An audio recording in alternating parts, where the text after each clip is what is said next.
I was in bed for like 5 minutes doing this last night, which is kind of sad because I have white sheets. So it's like white sheet Russian roulette. Oh. Anyway, focus, Alicia. Hello.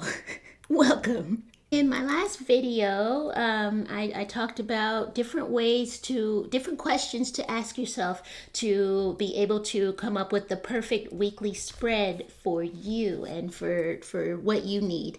And I think I was a little bit hesitant to change my weekly spread because I had gotten to a point where I was like, oh yeah, I'm cool with this. But now, I think recently I've opened my journal up, and I'm just like, whoa, there's so much here that can be changed. My to-do list here. I always say that I'm kind of a messy minimalist, but there's a difference between messy minimalist and chaotic. I have reached the point of it just being chaos.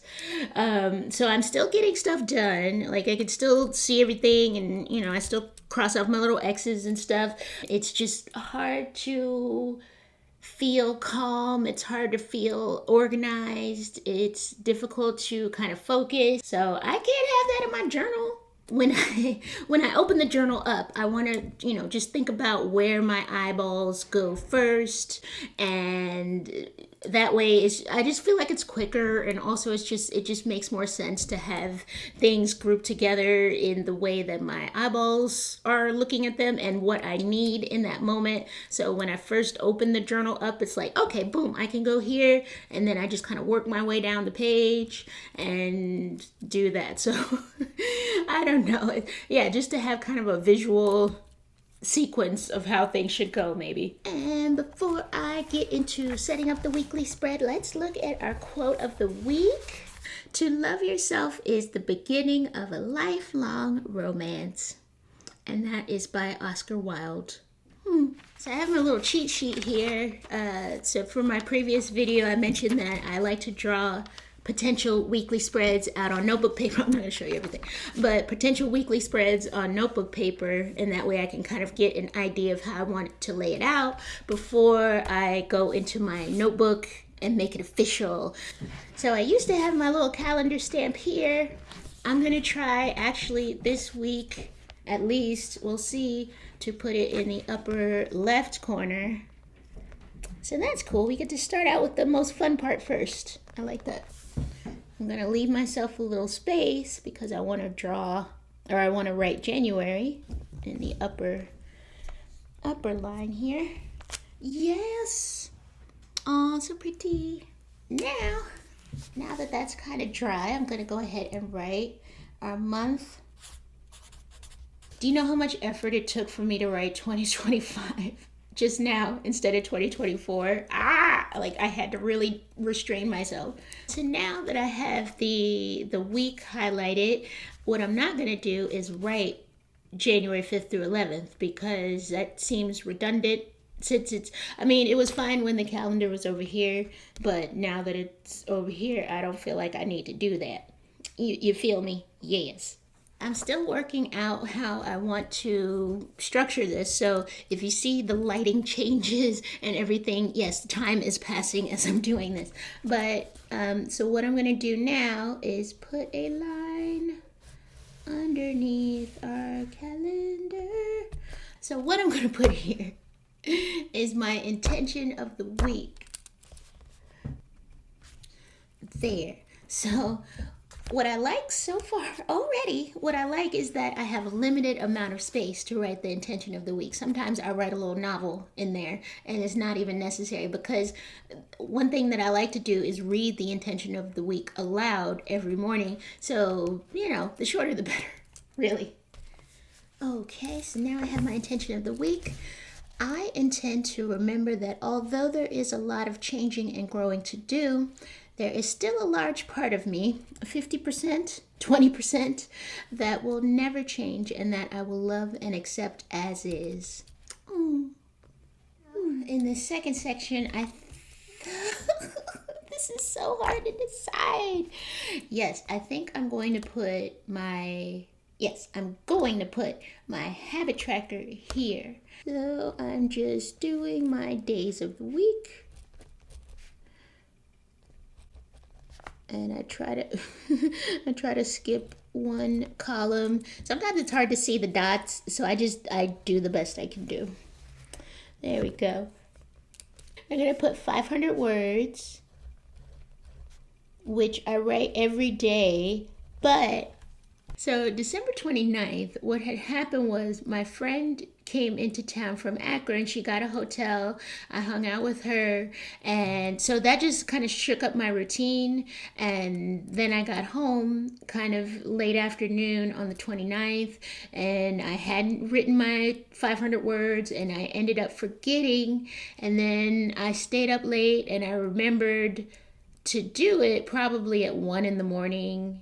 So technically it was the 30th.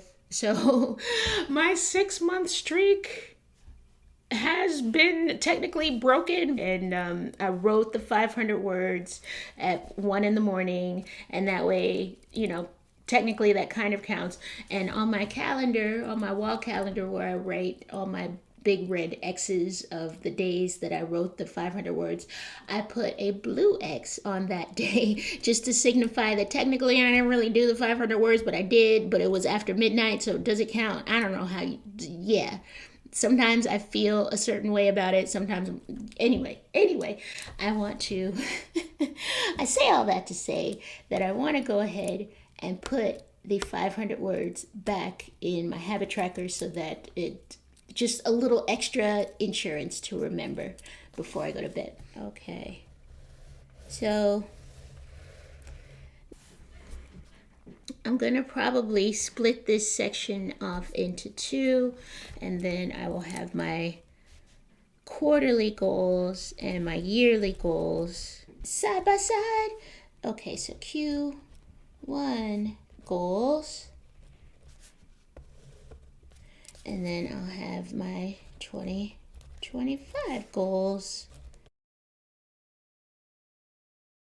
All right, so back when I was journaling in 2022, here I have this paper here, so I'm not showing you all my business, but I separated the page by day, so that way when I first started journaling, I didn't really want I was kind of giving myself baby steps into journaling, so I would just give myself just a little section, a little sliver of the page, and just commit to writing that every day. So yeah, so I just had 6 sections on the page. So that's what I'm going to do, only instead of journal entries, because I can now write a whole page in one evening, I'm just going to devote these sections to to-dos and events. So let's go ahead and do that.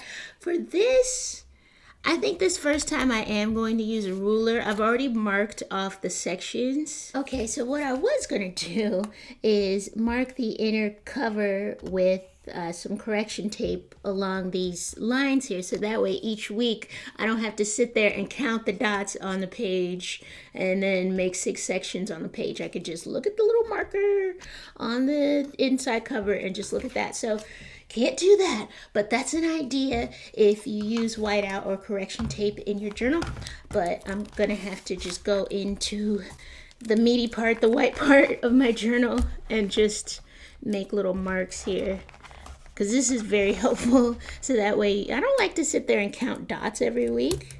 Who wants to do that? So we're gonna just make some little marky marks. Boop, boop. Little cheat guide here. All right. And there we are. Now, assuming that I keep my weekly spread like this for a few weeks, then I will be able to just go and look at the marks here and mark, and then I can make my sections evenly. And I am going to use a ruler here. This may be the first time I've actually used a ruler since I've been making videos on this channel. Look at that. All right. And then we just mark off these sections here. Ruler.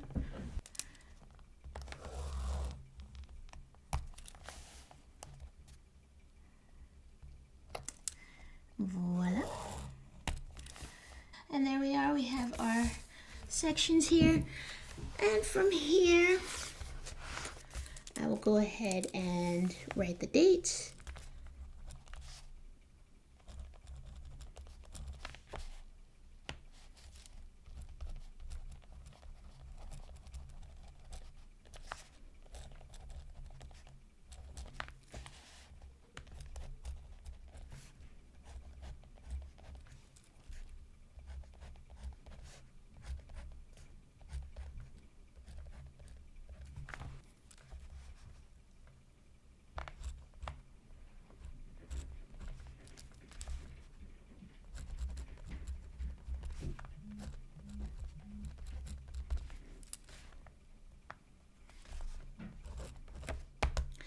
All right, this is my completed weekly spread.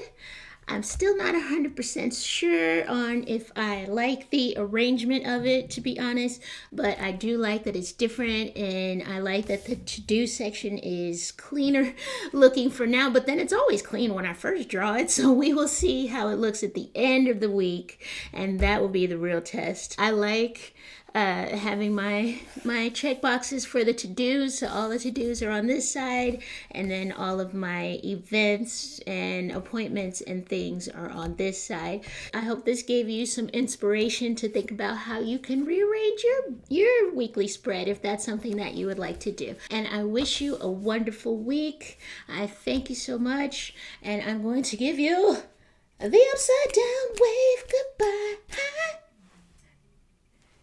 Have a good week.